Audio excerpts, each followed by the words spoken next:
I get so many questions in my YouTube comments and in my DMs of Kelly, how do I build generational wealth? How do I do that? Is that something that I can? I'm living paycheck to paycheck, or I don't want my kids to live paycheck to paycheck. Is this something that I can break free from? And it is. Trust me, guys. I have a friend here, Andy Hill, and this is something that he is so passionate about. And he's actually the pro at helping you do this as well. So, welcome, Andy. Can you tell us a little bit about yourself and how this all works and what your thoughts are on generational wealth? Absolutely, Kelly. Thank you so much for having me. It's great to see you and have this conversation. Yes, a little bit about me. I am a AFC family finance coach that helps families build wealth and happiness. The reason I do that is because I have a family, and I've been on a journey to try to help us build wealth and happiness. And it's Mhm. something that inspires me and gives me fuel in my life, and it helps me to help serve others. So that is the mission that I'm on. And as far as generational wealth, again, I'm in a point in our lives where we've definitely been wearing our financial oxygen masks for a while and taking care of ourselves. My wife and I went from a negative $50,000 net worth when we got married to over $1 million now, 10 years later. And now we feel like we're on a mission to help our kids, have a great life too. And we want to Mhm. build our family tree and strengthen that family tree for years to come. So I'm on that mission. So I'm also helping others and their families that are on that mission too. Yeah, I love that. I am so passionate about this topic. As a lot of you guys know, I lost my mom at the age of 16 and made so many bad financial decisions when I first was on my own. And, learning to take out a car, buy a brand new car right out of college and finance that and have my student loans go into default and my car repossessed and all these things. And not to place blame on my parents, but I think a lot of that is because I didn't learn about money. My mom passed away when I was 16 and she was so, concerned about surviving and cancer and doing all these things at the end of her life that she didn't teach me about money. And so I was just kind of, all right, here you go, and here's some FAFSA forms, and never taught about that. So I'm so passionate about teaching my daughter and teaching other people how to not only, like you said, take care of yourself and your own finances, to be that voice on the internet that people can come to without any shame or fear or anything like that, but then also pass it on to future generations. And so what are some practical ways that parents can do this? Yeah, I would say, a big part of what you already mentioned there too, Kelly, is just having those conversations. I think a Mhm. lot of parents maybe get a little intimidated when they say generational wealth or I'm going to help my kids, become future millionaires. It all starts with just general, small, positive conversations about money. You don't have to Mhm. be an expert or you don't have to even, Mhm. be on the internet teaching about these types of things. You just need to be able to share what you know with your kids about the situation that you're in. And there's simple things when they're young. You going to the store and just talking about how one thing costs this and another thing costs that. Just the idea, Mhm. the understanding of, whoa, things have value and why do they have value? And then even just general conversations about needs and wants, Mhm. sure, we want this bigger, shinier, more expensive, faster car, but what we really need is just a vehicle to get us to and from school and to and from the grocery store and that fits all of us. Having those types of conversations, they feel small at the time, but Mhm. those little micro conversations from when kids are super young to teenagers to adults, they add up over time. And Mhm. that knowledge can help kids have a great future. And I think there's some sort of little taboo out there in the world about talking about money, about how that's a Yeah. bad thing. And it's really Mhm. not. Yes, I mean, there's some bad ways you can talk about money, there's some bad things you can do with money, but it's really just Mhm. a tool that'll help you to live a great life, to help you to, move forward with the values that you have as a family. So if you think of it as just a Mhm. tool and the conversations around those tools, around that tool, it can help you have a great life and help your kids have a great life. Yeah. Now what about, like, the people that, their grandparents struggled with money, their parents struggled with money, they struggle with money, their kids are gonna struggle with money, and they just have this generational mindset of, we've always struggled with money, whether it be my family or even my community. Like I live in Mm. a super rural community, so we're always, going to live paycheck to paycheck. What would you say to that mindset and just like can they break free and then are their kids doomed to always struggle with money as well? That's a great question. Yeah, especially if it's what you've seen or what you've been used Mhm, to. I would say if you are here on Kelly's channel, maybe you're looking for a little bit of inspiration mhm, outside of what you know or what your mhm, community is. Because I don't know, sometimes we turn to the internet to say, what else could there be? What else could there be? So finding inspirational sources outside of maybe your close knit community that doesn't do that great with money or hasn't had the ability to build that generational wealth is a great starting place. And also not putting so much pressure on yourself to, hey, I need to be a millionaire by tomorrow, or hey, I mhm, need to pay off all of my debt by the end of the year. Whatever that big goal is that you have, allow yourself to realize that these wins can happen over time and they really happen mhm, with micro steps, and allowing yourself to say, what can I do this month that will help me move forward in this path of generational wealth? Because you know who's watching you while you're doing those things? It's your mm, kids. Your kids are yeah. seeing you make those small incremental steps to move forward towards a better life. And really, that's how this is all done. There's no magic pill for generational wealth. It's taking these small incremental steps to eliminate your debt, to invest for the future, to save for emergencies, and just plan for the everyday portions of life so you're living within your budget. And sometimes Mhm, that takes a 1% improvement per month or 1% mhm. improvement per year depending on what it is, but over time you're moving in the right direction. And again, your kids are watching. Yeah. I think too, like thinking back to just my journey, because when, I started my YouTube channel and everything, I was living paycheck to paycheck. I had a negative net worth and everything. And when we're paying off debt, we only see the debt, like our net worth grow that amount that we're paying off. So if we pay off an extra $500 towards our debt, our net worth goes up $500. But after we're debt free and we start building that wealth and start, investing in everything, it's amazing of how fast your net worth grows. Like I remember when I first started tracking it, and there was months that our net worth grew more than our income for the month.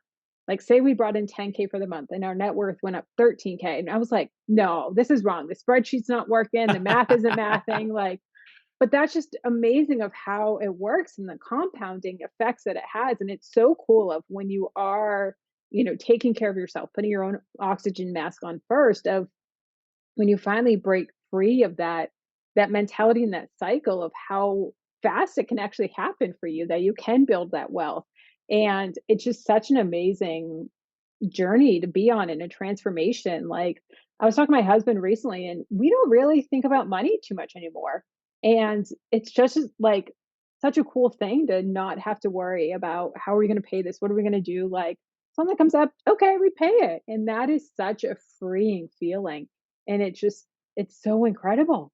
Yeah, it's liberating. And again, I think as you hit these wins and your kids see that way of life that you're doing, that is the type of generational wealth that you're providing them. Not the dollars, but the Mhm. knowledge to how to do these types of things. That's real generational wealth.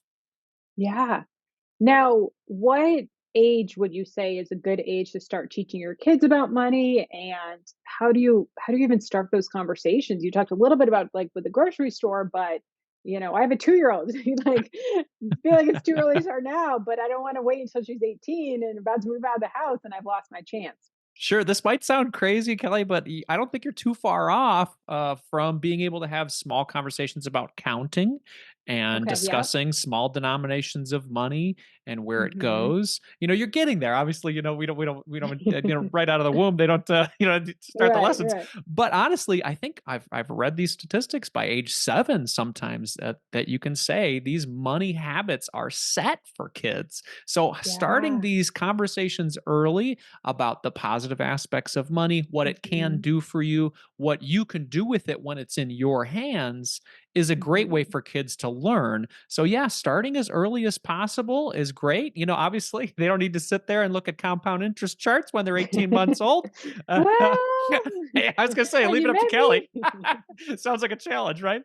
But yeah, having some simple conversations that kids can understand early and often is a great way to go, and it just puts an air around money conversations that's positive, and allows them to grow up in a warm household, knowing that these are things that they can utilize, these tools that they can Mhm. utilize to help them have a great life. Yeah, I love it. Okay, let's switch gears a little bit to Sure. college. Yeah. And my husband and I, we both don't have, we have our associate degree only. We Mhm. don't even Yep. have our bachelor's degree. And my husband is a trade, Hmm. um, and he makes amazing money in That's his awesome. trade. And so we're both like, hey, if you want to go to college, awesome, we'll support you. If you don't want to go to college, awesome, we'll support you.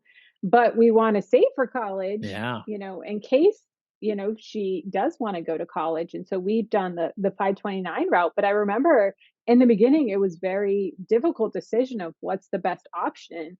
And I know that parents are also concerned about wanting to pay for college, but that's really expensive. And what's the best ways to go about that? How do you choose what plan to do? All of that. Absolutely. Yeah. It can be a pretty daunting thing. I remember we had some conversations with a financial advisor maybe 10 years ago when our daughter was born, and he was doing the calculations. And okay, if you stay in state, go to our alma mater, Hmm. Michigan State University, that'll be about $230,000 for 4 years for Zoe. And then we had another child. And so that'd be another 230. So it's like $450,000. When you hear numbers like that, it just kind of like makes you want to like throw your hands up and be like, whatever. That's like Turn silly, around. funny money. Forget it. But I think the reality of those numbers are that mean a lot of things. You're not going to pay the full price as a parent. Like right away, you're just like, okay, there's no way I'm going to do that. Maybe we could say, okay, let's try for half or less than half or a quarter, whatever it ends up being. Then it becomes a goal of, okay, how long will it take us to invest to get to that point of making it Mhm. happen? And investing is the trick, really, because Mm. just trying to save in a savings account might make this a lot more difficult over time. So if you're able to invest in the market, maybe get something like 7 to 10% over on average over your returns over the years, this can be a little bit more feasible and more possible to help Mhm. your kid to get to a student debt-free life. Now, to your point on undergraduate degree or associate's degree, I think that's the beauty of a 529. It gives you a Mhm. lot of options to choose the type of schooling that works for you. So, if you're saying, well, I'm not going to invest in a 529 because I'm not sure my kid is even going to go to college. Well, they might want to get some education to help them Mhm. with their trade or whatever they decide to do. For example, we have been building up money in my daughter's 529 account for quite a while. I got a little aggressive on it, in the beginning. So we had some money set aside in there. My wife wanted to make a life change a few years ago, and she went back to beauty school to become an esthetician. We were able to use the 529 for beauty school. So there's a lot of Mhm. flexibility with that account if you think about it in terms of just general education, savings for education in the future. And there's been some nice positives in the government recently with being able to roll over some of that money to a Roth IRA for your kid in the Mhm. future if they don't use all of it as well. So there's a lot of positives to starting early and Mhm. investing. Now, if you don't start the 529 until they're like 16 or 15, it kind of loses its pizzazz because compound interest works best with time. So if you're able to Mhm. start early, then you can see it really start to build up.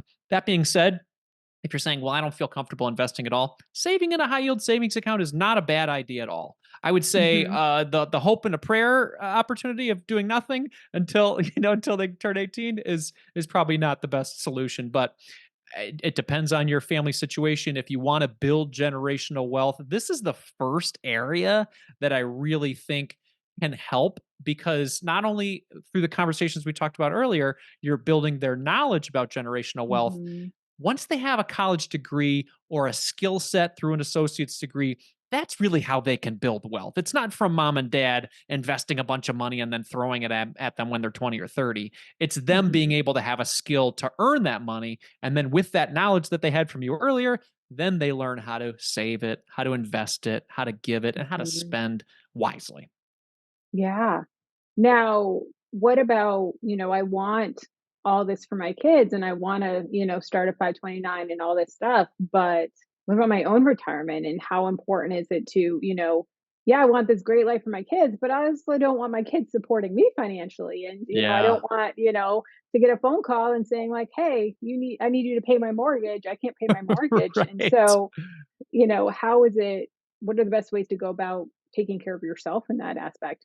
I think that's such a good point. I think as parents, there's something carnal inside of us where we're like, "Ah, Mhm. our kids must have it better than we, and I don't care if it's a Mhm. sacrifice of my life, as long as they have it better than I do." I think that's the wrong way to go because you're right. Yeah. When we get older, we're not gonna maybe our bodies will give out and we won't be able to work as hard as we're working, and we're Mhm. gonna have to knock on our kids' doors and say, "Hey, remember all that generational wealth I gave you? I'm gonna need a little bit of that because I don't have enough to pay my mortgage or pay my heating bill or whatever." We do not want that. Our kids don't want that. That's the last thing that our kids want or we want to ask of our kids. So we need to make sure that we're taking care of ourselves first. And I'm sure you talk about a lot of this on the channel. This is ensuring we have money for emergencies. This is eliminating Mhm. all of our consumer debt. This is investing for our retirement, our comfortable retirement. We want to make sure that we have a Mhm. comfortable retirement, especially if our kids have a little bit of dough from our generational wealth plans.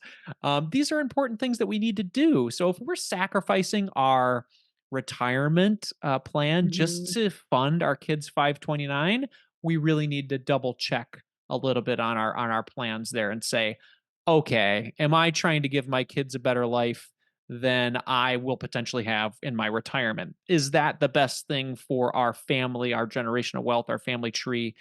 And double check yourself there because I've had that for myself where I'm like, oh, I figured it out. This is how they're going to be millionaires before I became a millionaire, and this is a perfect plan. But then I'm like, okay, wait, I'm going to make sure that I have enough put away for my retirement so that I'm not bothering them when I'm older. So, absolutely.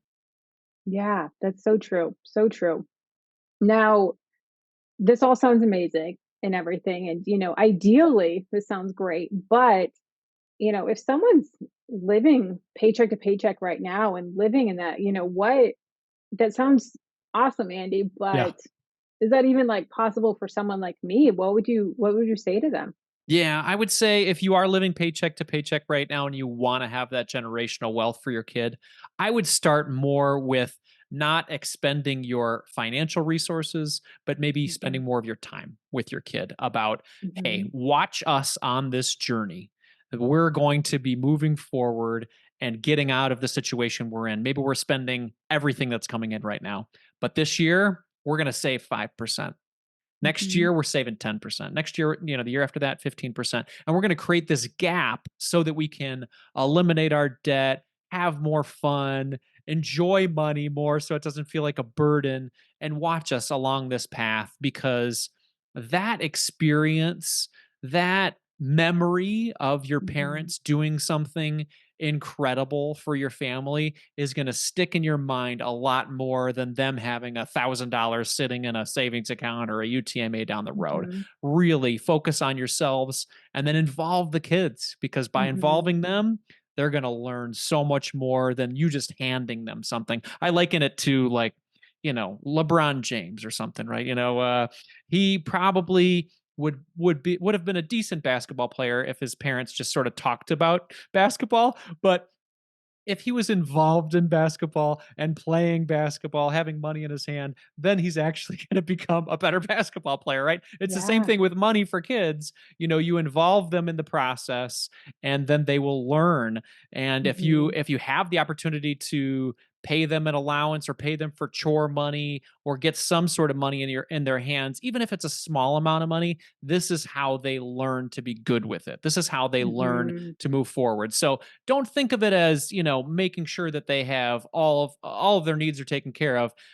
Teach them how that they can take care of their own needs, by Yeah. putting some money in their hands as well as giving them the lessons that of what it takes to win with money.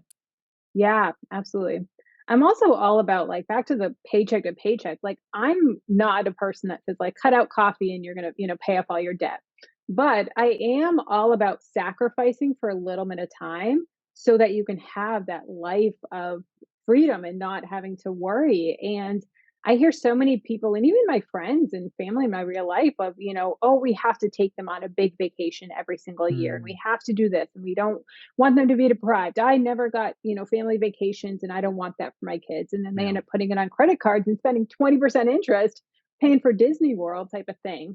And I'm all about like, let's go camping. yeah, Let's have a super frugal, vacation for a couple years so that way you can do those things and you can take these big trips later on and you can, you know, get your money in order so that way you have this life. But when we're so in that paycheck to paycheck and never get out of it, if you continue in that cycle, you're going to be in that cycle for years and years. Where if you have, a couple years of hardcore, let's, pedal to the metal, then the the opportunities are endless. yeah. It's And so we've cool. done both of those vacations too. We've done the Mhm. vacation where we're like, okay, this is a stretch, or we really shouldn't be doing this, and then we go, and then we're like, it doesn't feel the same as I have saved up money for a long time to experience this with no debt, no excuses, and it just feels better.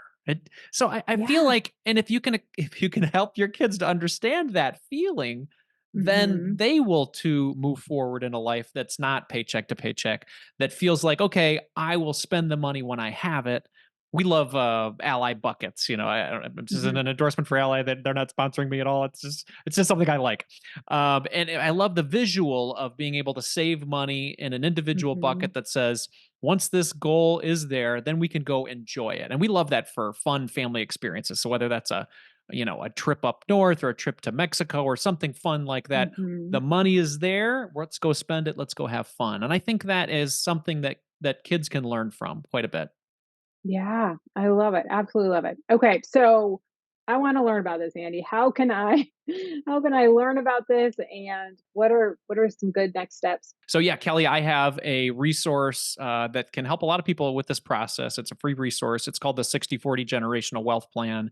And it helps people to understand when money gets in their kids' hands, how to efficiently use it so that they have a life that they're building designed Mhm, around wealth and happiness. And part of that is being able to spend intelligently. Part of that is being able to invest for the future, saving, as well as giving back to others. Because if you use money in this fashion, it's really been scientifically proven to help have a fantastic life for your kids. So I'm really proud of this resource. It helps people, and then it launches into some other opportunities that people can investigate as well. So thank you very much for having me. I love it, and I'll have that link in the description below and across the screen, but it'll be freedomandabudget.com/marriage, kids, and money, but it's an incredible resource, and I'm so excited for how much it's gonna help you, and definitely get it. It's gonna be amazing. Now, another thing with increasing your income and building wealth is by having more than one income stream coming in. So if you wanna see 5 side hustles that you can do from home, check out this video here.